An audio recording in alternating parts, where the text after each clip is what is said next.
Sabe, todos nós, com certeza, temos recebido promessas de Deus nas nossas vidas. E temos promessas, eu diria assim, se é que nós podemos colocar nessa ótica, promessas menos importantes e promessas mais importantes. Promessas que têm a ver com o nosso dia a dia e promessas que têm a ver com o nosso propósito de vida, com o nosso objetivo de vida. E nesses dias, meditando um pouco sobre isso, tentando entender por que certas promessas não acontecem nas nossas vidas ou demoram muito a acontecer. Principalmente no tocante às promessas que têm a ver com o nosso objetivo de vida. Principalmente essas promessas que têm a ver com o propósito de Deus nas nossas vidas.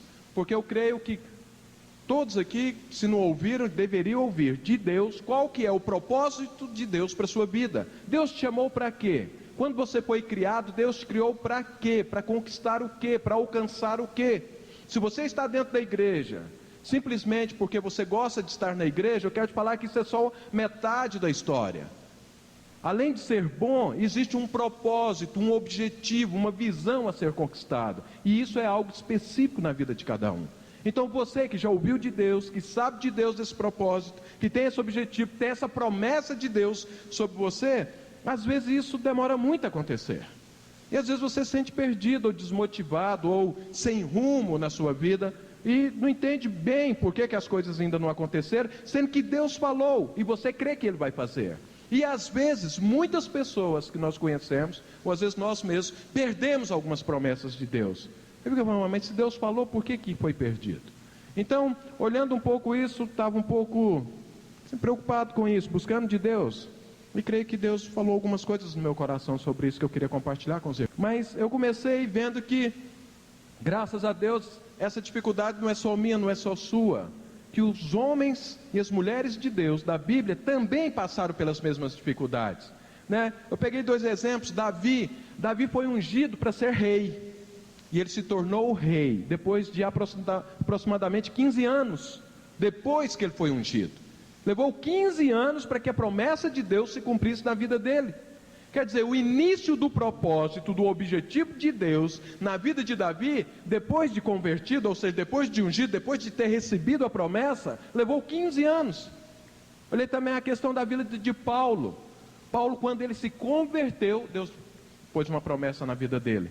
Disse que ele seria uma pessoa que iria aprender o tanto que era importante sofrer pelo nome do Senhor, que era um vaso escolhido para levar a palavra a todos os povos. Ele recebeu essa promessa no dia que ele se converteu. E ele levou aproximadamente 14 a 20 anos depois para começar a obra que Deus tinha chamado Paulo para fazer.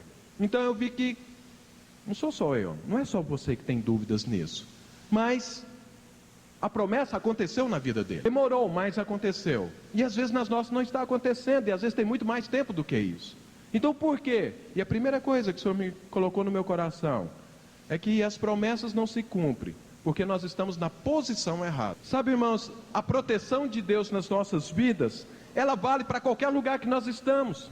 Não importa onde você esteja, nem o que você esteja fazendo, Deus te protege a sua vida. Agora, a promessa de Deus importa o lugar onde você está.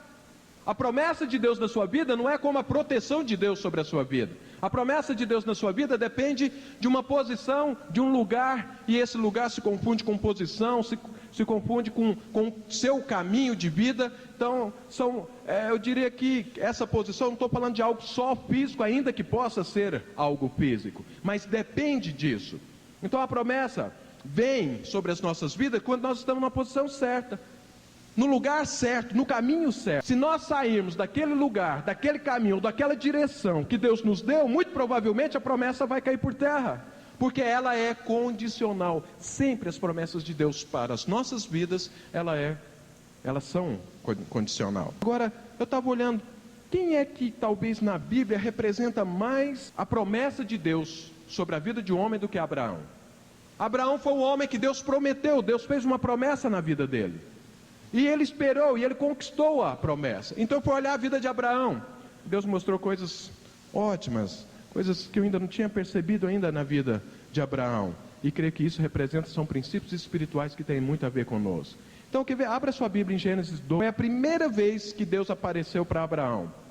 Deus apareceu para Abraão várias vezes. E cada vez que Deus apareceu para Abraão, era para ensinar algo, era para corrigir algo, era para fazer algo na vida de Abraão, até que a promessa fosse cumprida. Então, na primeira aparição de Deus para Abraão, Deus apareceu e disse o quê? Olha em Gênesis 12, versículo 1 ao versículo 3. Então o Senhor disse a Abraão: saia da sua terra, do meio dos seus parentes e da casa de seu pai, e vá para a terra que eu lhe mostrarei. Farei de você um grande povo e o abençoarei. Tornarei famoso o seu nome, e você será uma bênção. Abençoarei os que te abençoarem, e amaldiçoarei os que te amaldiçoarem. E por meio de você, todos os povos da terra serão abençoados. Então, resumindo, eu diria que a palavra aqui está falando: sai da tua parentela e vai para onde te mostrarei. Engraçado, a primeira coisa que Deus fala é: sai da tua parentela, sai da casa dos teus parentes.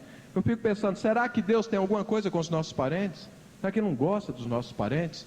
Será que Deus gosta de nós, não gosta dos nossos parentes? Será que Ele tem alguma coisa contra os nossos parentes? Evidente que não, irmãos. Então, o que é que aqui na Bíblia representa essa parentela? Quando Deus fala, sai da tua parentela, sai da casa dos seus parentes, Deus está querendo dizer o quê? Parentela aqui, irmãos, aponta para um conjunto de ideias, de pensamentos, da sua cultura, das suas atitudes, dos seus comportamentos que você tem, que você aprendeu desde quando você nasceu. A parentela aqui está apontando para isso. E os nossos parentes encarnam isso, porque você é aquilo que você está no meio, você pensa aquilo que você aprendeu dali. Então o que Deus estava falando é: saia disso, saia daqueles conceitos que você tem da sua vida, que você aprendeu e que são contra a palavra de Deus, que não foram ensinados por mim. Então deixe isso, saia deste lugar, largue isso. Essa foi a primeira coisa que o Senhor falou para Abraão. Então a nossa parentela fala disso, fala das coisas que vão de encontro, ou que não são aquilo que está escrito na Bíblia, aquilo que não foi Deus quem te ensinou. E Deus falou: saia daí. Por quê? Porque em toda essa cultura, em tudo aquilo que nós aprendemos, em tudo aquilo que nós somos ensinados, em tudo aquilo que nós participamos no mundo, é um lugar onde não tem temor de Deus. Se não tem temor de Deus, Deus diz: saia daí, não fique aí, porque aí não há temor. Aí há o quê? O que havia? Abraão morava em Ur dos Caldeus. O que havia em Ur dos Caldeus? Havia idolatria. Todos os conceitos, todas as ideias, toda a cultura, todos os comportamentos, as atitudes daquele povo em Ur dos Caldeus era voltado para a idolatria. Ur dos Caldeus era uma cidade que adorava o deus Lua. Então tudo ali havia idolatria. Alguém fala: pastor, mas hoje nós nem temos isso. Será que não há idolatria na sua parentela? Ou seja, não estou falando dos seus parentes em si, mas estou falando no seu contexto onde você vive, onde você aprendeu, onde você foi ensinado. Será que não há idolatria? Irmãos, tudo aquilo que substitui Deus na sua vida é idolatria. Isso pode ser dinheiro, isso pode ser um carro, isso pode ser sexo, isso pode ser até uma família, pode ser qualquer coisa, pode ser poder. Será que isso não existe na tua parentela? Será que você não aprendeu isso? Será que você não aprendeu a adorar e a viver em função disso? Pois Deus falou: saia daí, não fique na tua parentela, porque aí não vai ter cumprimento da promessa. A promessa, para que ela aconteça na sua vida, você tem que largar a sua parentela. Por quê? Porque a promessa de Deus é uma bênção de Deus. Mas acontece que onde não há temor de Deus, onde não há ensino de Deus, há maldição de Deus naquele lugar, porque Deus trouxe maldição. Deus falou: o salário do pecado é a morte, acabou, o mundo está condenado, está amaldiçoado. Então se eu estou no mundo, se eu aprendo com o mundo, e se tudo que eu sei é o que eu aprendi no mundo, aí há maldição. E qual que era a maldição que havia naquele lugar? Em Ur dos Caldeus, as pessoas que estavam ali, qual era a maldição que estava sobre aquelas pessoas? A maldição que havia ali, irmãos, era a esterilidade. Por que é esterilidade? Isso é espiritual. Porque aonde não há a presença de Deus, não há vida. Se não há vida, não há frutos. Então quem é estéril está debaixo de uma maldição. E Sara, que era de lá, ela era estéril. Rebeca, que foi a esposa do filho de Abraão, que foi buscada de lá, também era estéril. Então as mulheres daquele lugar eram estéreis. Isso representa e aponta para um princípio espiritual, que é onde não tem vida de Deus, existe esterilidade. Então Deus falou: sai daí. Por que sai da tua parentela? Porque há maldição, há esterilidade. Eu quero que você seja uma pessoa que frutifique. Se você ficar aí, se você continuar pensando o que você pensa, se você continuar tendo as atitudes que você tem, se você continuar andando segundo os seus próprios pensamentos, como você aprendeu no mundo, nunca você vai frutificar, e a promessa de Deus jamais vai ser cumprida na sua vida. Então a primeira condição que Deus falou para Abraão foi: sai da tua parentela. Eu digo para você, irmão, saia da tua parentela, saia dos conceitos que você aprendeu fora da palavra de Deus, saia daquilo que te ensinaram, que é contra a verdade de Deus. Saia do lugar onde não tem vida de Deus, porque esse lugar tem maldição, e essa maldição leva a não ter frutos naquele lugar. Fala: se não há fruto, é porque você ainda está na tua parentela. Há fruto na sua vida? Você é uma pessoa frutífera? Não, então é porque você ainda está na sua parentela, ou seja, você ainda está andando e fazendo as coisas segundo os seus próprios princípios, segundo aquilo que você aprendeu. Sabe, irmão, uma parentela pode ser até uma igreja, pode ser qualquer lugar, desde que não tenha a presença de Deus. E depois Deus colocou mais uma condição: sai da tua parentela e vai para uma terra para onde eu te mostrarei. Aqui aponta para qual outra coisa? Vai em fé, porque Abraão conhecia ali onde ele morava, e Deus mandou ele sair em fé. Deus não falou para onde ele tinha que ir, falou: vai para um lugar que eu ainda vou te mostrar. Mas você tem que sair em fé, sem saber para onde vai. Sabe, irmãos, a vida cristã, você começa ela em fé, anda com fé e termina em fé. É impossível viver a vida cristã sem fé.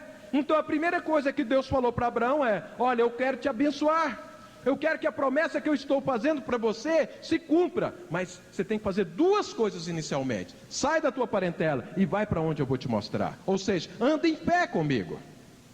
Sabe, não há forma, não há jeito de nós vivermos. Então Deus deu uma promessa, mas uma promessa condicional: sai da tua parentela e vai para o lugar que eu ainda vou te mostrar. Agora, quanta dificuldade nós temos nisso, de andar, de fazer. Quanta dificuldade nós temos de cumprir simplesmente essa condição de Deus, para que a promessa de Deus venha sobre as nossas vidas.